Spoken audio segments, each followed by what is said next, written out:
Halo guys, kita sudah di sekolah SMAK Albertus. Betul. Kita mau melakukan wawancara kepada beberapa mahasiswa. Siswa dong. Oh, sorry. Kita mau melakukan wawancara ke beberapa siswa. Betul. Tentang Kita keagamaan, guys. betul. Kita dapat tugas keagamaan. Loh, kok tugas keagamaan? Tugasnya bagi. Tugas keagamaan. Tugas wawancara. Kita akan melakukan wawancara. Betul. Oke. Lanjut. Tonton terus video kita. Sampai jumpa.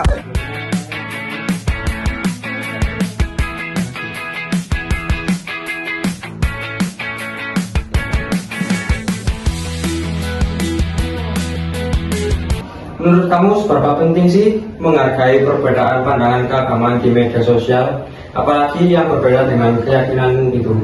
Tentunya sangat penting ya, soalnya kalau misalkan kita ngeliat kan juga kalau misalkan kita kayak punya banyak perbedaan, habis itu kita ketemu orang lain yang ternyata nggak bisa menghargai atau bahkan kayak memprovokasi, itu kan pasti kayak sering banget timbul berantem gitu atau keributan. Nah jadi kayak apa ya, mengelolanya itu sangatlah penting gitu. Bagaimana pendapat kamu tentang kebebasan seseorang dalam mengekspresikan pandangan keagamaannya di media sosial? Menurut saya kalau tentang bagaimana orang tadi mengekspresikan ya, Iya, mengekspresikan pandangan. bebas aja sih sebenarnya. Maksudnya yang penting seseorang itu tahu batasannya saat mengeksplorasi atau mengunggah tentang agamanya, nggak sampai pasti membuat tindakan menghina agama lain atau menyinggung agama lain kayak gitu. Oke.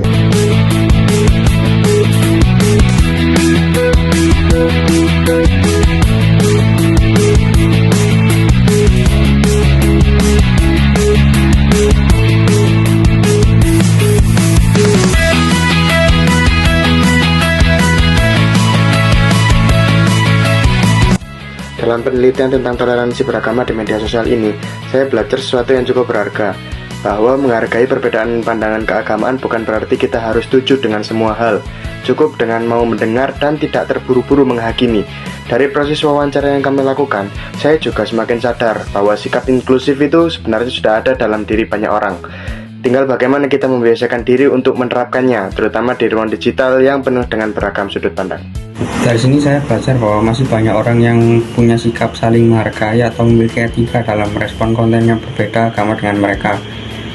Saya yakin itu hal yang cukup susah, tapi bisa kita lakukan. Dan juga saya belajar tentang inklusifisme bukan soal tentang akademis, tapi ia adalah sikap nyata yang bisa kita lakukan dalam setiap hari kita.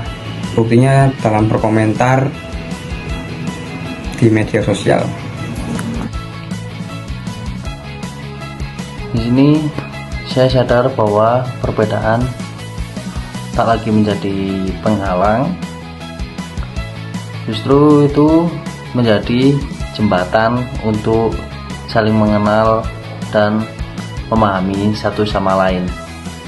Nah, dari penelitian ini bahwa kebebasan berekspresi di media sosial harus selalu berjalan beriringan dengan rasa tanggung jawab, dengan rasa penghormatan terhadap sesama atau satu sama lain. Penelitian ini membuka mata saya tentang bagaimana orang-orang menyikapi perbedaan keyakinan di media sosial. Yang menarik, banyak dari mereka yang ternyata sudah punya kesadaran untuk berpikir dahulu sebelum berkomentar dan memilih untuk tidak ikut-ikutan menyebarkan konten yang berpotensi memicu konflik. Bagi saya pribadi, ini menjadi pengingat bahwa setiap unggahan atau komentar yang kita buat di media sosial itu punya dampak, dan kita semua punya tanggung jawab untuk menjaga ruang digital tetap kondusif.